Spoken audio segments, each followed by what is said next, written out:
Ayan, naisipan kong mag-barbecue sa labas ng bahay. Mahal daw kasi sa restaurant.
Hello.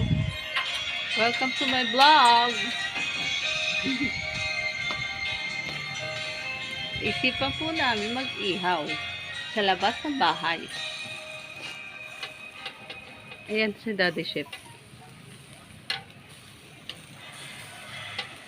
Sumisikat ka na kaya? Daddy Chef, ang pangalan niya.